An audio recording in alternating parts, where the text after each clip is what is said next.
রহস্যে ঘেরা এক মুভি নিয়ে তোমাদের সামনে উপস্থিত হলাম আমি। এই ছবিটিতে দেখা যায় ভয় আর ভয়। ভয় কাকে বলে? এই বাড়িতে এই মহিলা আর তার সন্তান থাকতো। প্রতি রাতেই তাদের সাথে কিছু না কিছু ঘটতো, কিন্তু সব কিছুর মূল ছিল এই পুতুলটি। পুতুল নামের এই শয়তানটি তাদেরকে শুধু ভয় দেখাতো। তারপর বাচ্চাটির মা পুতুলটিকে বাইরে ফেলে দিয়ে আসলো। পুতুলটিকে ফেলার পর যখন বাড়িতে ঢুকলো তখন মনে হলো তার পিছনে কেউ দাঁড়িয়ে আছে, কিন্তু যখনই সে ঘুরে দেখলো সেখানে কিছুই নেই। তাদের ঘরের আলমারি থেকে একটি সুতা বেরিয়ে আসলো।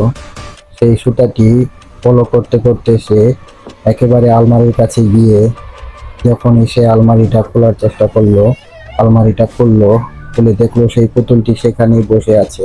তারপরে সে পুতুলটিকে নিয়ে গিয়ে আগুনে পুড়িয়ে দিল এবং আগুনে পুড়িয়ে দিয়ে সে ঘরে এসে ঘুমালো।